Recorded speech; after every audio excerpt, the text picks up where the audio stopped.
আমাকে জোর করে কালো এক মোটা লোকের সাথে বিয়ে দিয়েছে। আমার বয়স 19 আর তার বয়স 34। আমার ওজন 40 কেজি আর তার ওজন 140 কেজি। ওনার নাকি এটা দ্বিতীয় বিয়ে, মানে আমি ওনার দ্বিতীয় স্ত্রী। মানে আমরা গরিব। আমার 2 ভাই আর ভাবি মিলে আমাকে এই কালো লোকটার সাথে জোর করে বিয়ে দিয়ে দিয়েছে। আমি ছিলাম তাদের ছোট বোন। যখন আমার মা আমাকে জন্ম দেয় তখন জন্ম দিতে গিয়ে আমার মা মারা যায়। আর আমার বয়স যখন 13 বছর তখন আমার বাবা এই পৃথিবী ছেড়ে চলে যায়। নিয়তির লিখন। আর তখন থেকে আমার ভাগ্য কালো অধ্যায়ে রূপান্তরিত হয়। আমি দেখতে বেশ সুন্দরী ছিলাম, পছন্দ করার মতো। মা বাবা হারায় আমি ভাই ভাবির কাছে ছিলাম এক প্রকার বোঝা। আমার ভাই আমাকে ভালো জায়গায় বিয়ে দেওয়ার চেষ্টা করেনি, ভাবিদের কুবুদ্ধিতে। যাতে আমাকে বিয়ে দিতে টাকা না লাগে এই ধান্দায় এই মোটা কালো লোকটার সাথে আমাকে বিয়ে দিয়ে দিয়েছে। তাই আমি তাদের প্রস্তাবে রাজি হয়ে যাই, এক প্রকার জোর করে রাজি হই। কারণ আমি আমার ভাই ভাবিকে অনেক বেশি ভয় পেতাম। যেটা মেয়ের স্বপ্ন থাকে একজন সুদর্শন পুরুষ পাওয়ার, কিন্তু সবার ভাগ্যে তা মিলে না।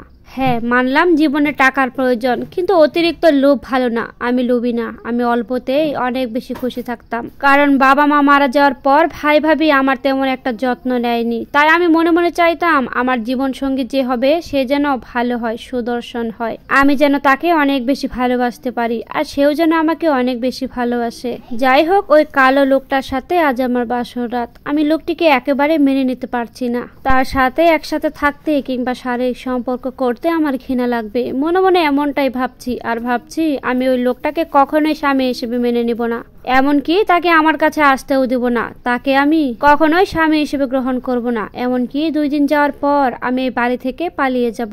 তারপর কিছুক্ষণ পর ওই লোকটা ঘরে ঢুকলো। লোকটা ঘরে ঢুকতে আমার বুকের ভিতর কেমন যেন ধুক ধুক করা শুরু করলো। আমি মনে মনে ভাবছি এই লোকটা যে মোটা, তিনি যদি আমাকে জড়িয়ে ধরে তাহলে তো আমি মরেই যাব। এ কথা ভাবতে ভাবতেই লোকটা হঠাৎ করে আমার পাশে এসে বসলো। বসে আমার দিকে বড় বড় চোখ করে তাকিয়ে আছে। লোকটা আমার দিকে তাকিয়ে আমাকে বলল, তুমি বেশ সুন্দর। এটা আমার দ্বিতীয় বিয়ে। আমার প্রথম স্ত্রী মারা যাওয়ার পর আমার ইচ্ছে করছিল না আর বিয়ে করতে, কিন্তু তোমাকে দেখার পর আমার আবার ইচ্ছে করলো বিয়ে করতে।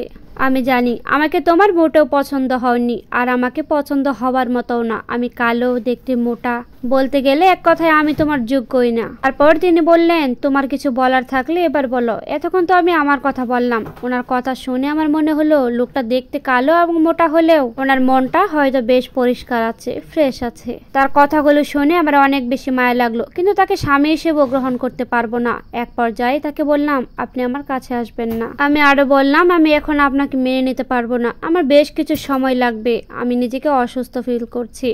এই কথা শোনার পর লোকটি বালিশ নিয়ে নিচে ফ্লোরে শুয়ে পড়লেন। কিন্তু আমার কিছুতেই ঘুম আসছে না। আমার বারবার মনে হচ্ছে আমি যদি ঘুমিয়ে পড়ি তারপরে লোকটা যদি আমাকে আবার জড়িয়ে ধরে, আমি তার নিচে পড়লে তো তাকে আর ধাক্কা দিয়ে সরাতেও পারবো না।